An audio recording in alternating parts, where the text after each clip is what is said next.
countries. All right. Kristy Sakai and Rinaldo Dieziger are with me because they have some exciting news about Supertext. I've been following Supertext for a very, very long time, and I've been a super fan of Supertext. I even visited your offices in Zurich back in the day, a couple of years ago. So tell me, what's the big news, Rinaldo? Yeah, the big news is that Supertext is now basically two different companies. So there is a new company that is basically Supertext USA, was it named before, and we are renaming that company into We Are Very Inc. So it's still the same company, but it has a new name. And yeah, that's what is happening. We are focusing on multilingual content creation and localization here. And Supertext, as you may know, has merged with AI startup Text Shuttle. And the direction there is more to develop into a next generation AI specialist. So we have like two different directions, and We Are Very is the brand that caters to multilingual content creation and localization and focuses on the people more than the technology. Very interesting. What inspired you to rebrand from Supertext Creative to We Are Very? Oh, that's a very good question. So like I think the thinking behind is really, like we are going through a major shift in the localization industry. As you know, AI is coming in, and the whole industry is looking for answers. There is a lot of companies who are trying to move and become the AI tool, or develop in that direction, and we want to really have something that is going into a different direction, and really caters to the creative talent and the expertise, and then use AI tools, but focusing with the branding and the company on the people. Interesting. How do you think you're going to be differentiating yourself from the competition in localization? Maybe beyond the creative, what's your differentiator? I can talk a little bit about that. No, I think one of the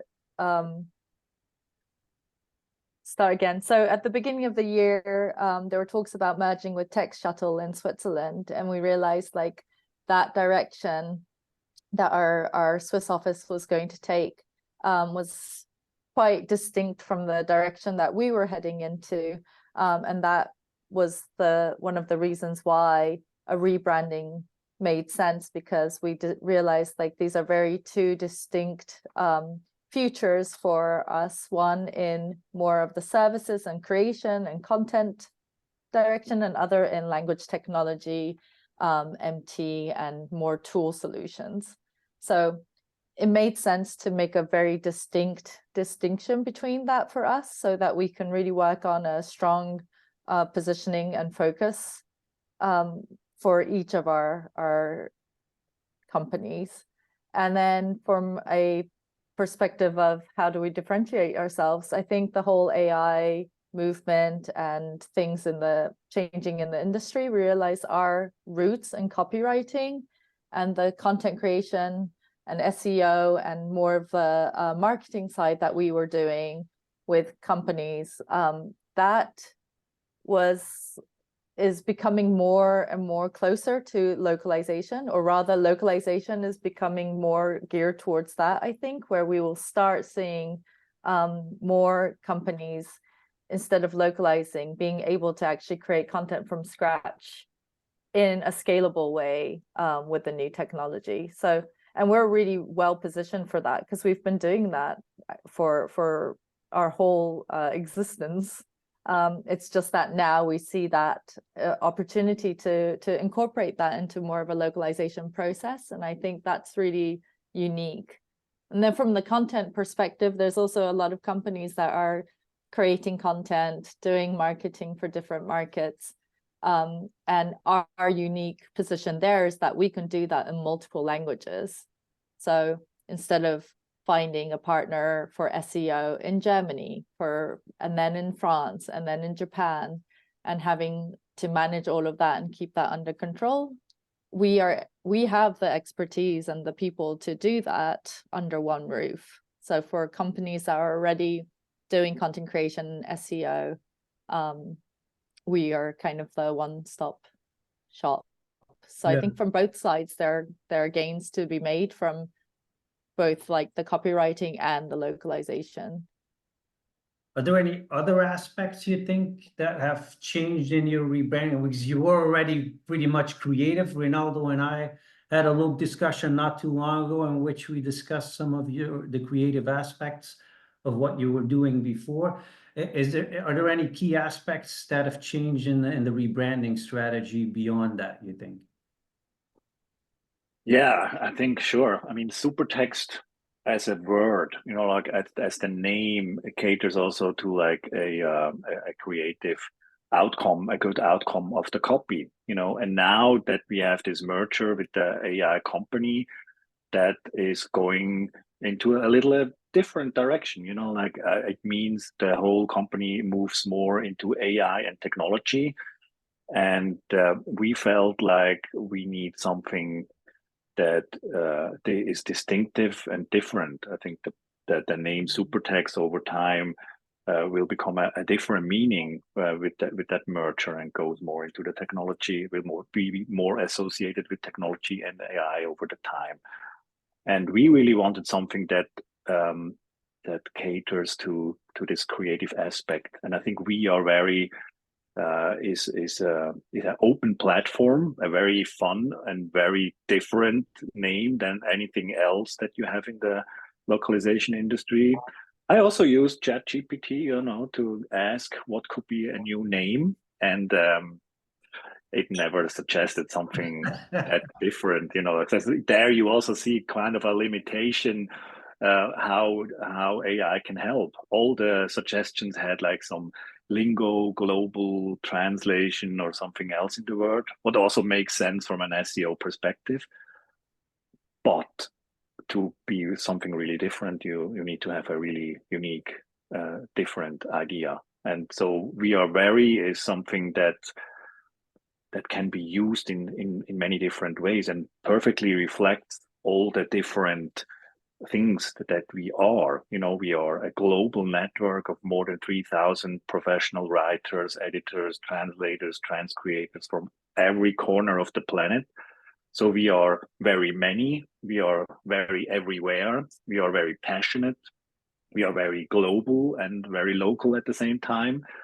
And I think the name and the whole marketing communication platform will allow us to bring that out. Yeah.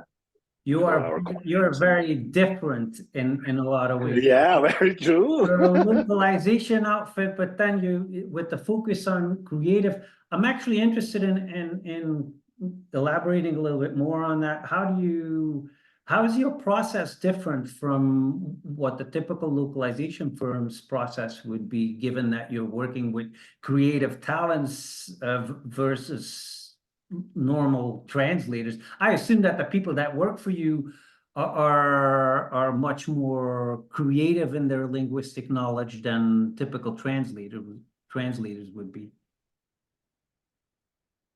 Oh, I think you muted yourself, Kristy. Apologies. Yeah, I think the process itself might not be that different.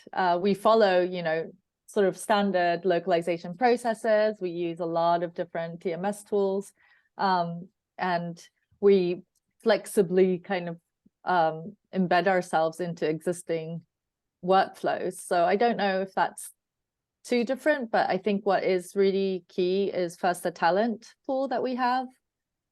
We've built a network of, you know, really talented translators and linguists, but also copywriters, editors, SEO specialists, so people that are more in the marketing side, that can like leverage their knowledge of markets and target audiences to really help like elevate the content. So I think that's really one aspect. And then maybe the other aspect is our project managers are very familiar with content creation processes. They understand like what a good brief is, what is the information that you really need to be able to make good judgment calls on how something is localized, adapted.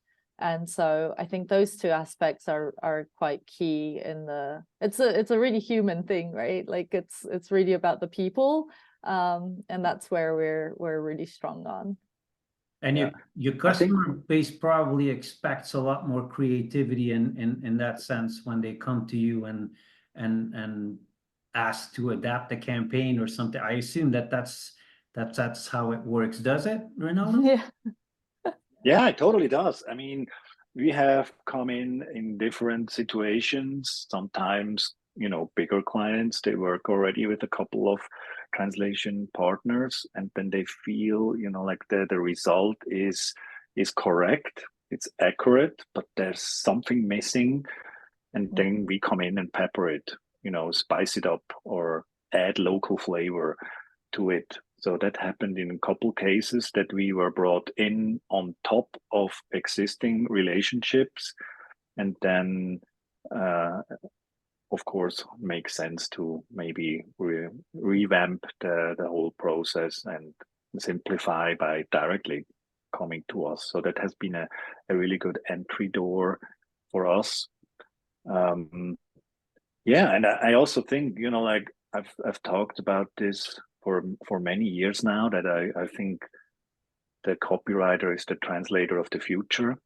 Translators often really focus on the source language naturally because they are interested in another culture. Spend most of the time to learn about the source language to be then able to understand everything and get that back in their own language.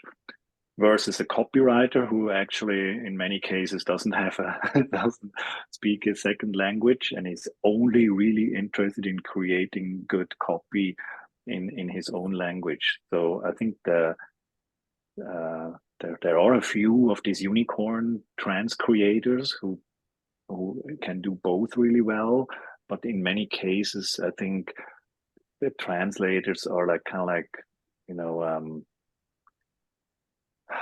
too much focused on accuracy, or like too much on mirroring touching. what was on mirroring Yeah, what was put in yeah, the source language. yeah. And so we have always been used to work with like creative people, and we're more used to that, and also tested our people also on like the output. I love creative. That fits me just fine. I wanted to actually ask you, you know, the name choice of We Are Very. Actually, I loved Supertext too as a name choice. So these are very creative business names that you're coming up with. Tell me a little bit where the We Are Very, how you came to choose that name. To me, I'll give you my first impression, and maybe you tell me whether I'm on the right track and it's emulating the right thing that you're aiming for. For me, it almost, and also your marketing, the bold red and the way it presents, it feels almost more like a creative agency than it does as a localization firm. And I'm relieved I see you both nodding. Yeah, that's the goal. I hope that's kind of probably what you're aiming for, right? Absolutely, that's what we're aiming for. What I especially like about the name is the we at the start. You know, it reflects and shows our commitment to the community and the future of the creative people. You know, it's a we. And then the very is also super an interesting part, you know, that shows that we are so many things, you know, so very different things from, as I said before, like having the expertise in a whole variety of things. So we don't stand for a certain style of writing. We are very many different styles of writing that we can cater to. So like, so I think those are the two aspects that really stand out for the name. Who came up with the name? Yeah. Was it a group? Oh, I think it was more like a decision Yeah. We had a whole list of names and all that, and that we weren't sure actually, is it a good idea or not? And then now that it's out and all that, and I think it really makes a lot of sense. I just never wanted something that has like lingo or translate or like Right. localization or something like that in, and having something that is not just a name but like a platform that you can build on. I always thought Yeah. like, I mean, I'm an advertising guy coming from that corner. I wanted like a creative platform and not just a fancy name, Yeah. but something that you can build on and is flexible and is allowing a whole bunch of stuff to be I think communicated. yeah, it's a strange name to start with, right? Like it takes a while to get used to, and then you start using it, and it just kind of fits into so many things. We are multilingual, we are global, we're very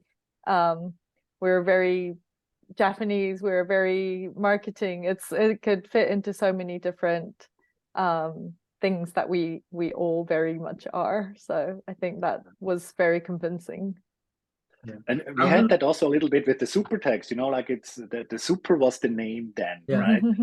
And I always liked that. I came up with the super text name, and that was great to have that super thing to put everywhere, super regards at the end of an email and all that. And but it's hard to replicate a great idea. But I think with VRWare we actually achieved that very much. Well, I love the super text logo, and I really like the graphic design of what you've done with VRWare. So I'm a fan of both, and I think you're really innovative when it comes to these types of ideas. It's one of the things that is so important in my world on social media, for example, too, is the hook. And the we are very hooks very well. I think you want to know Mhm. more right away, like why, it's immediately a little bit jarring, and that's perfect, right? Yeah, people want to know what then now, right? So like, and I think this is an amazing opportunity to cater to different things. Awesome. All right, let's switch gears a little bit. We haven't really talked about the technology aspect of it, and I want to quickly probe on that because it's on everybody's mind, obviously.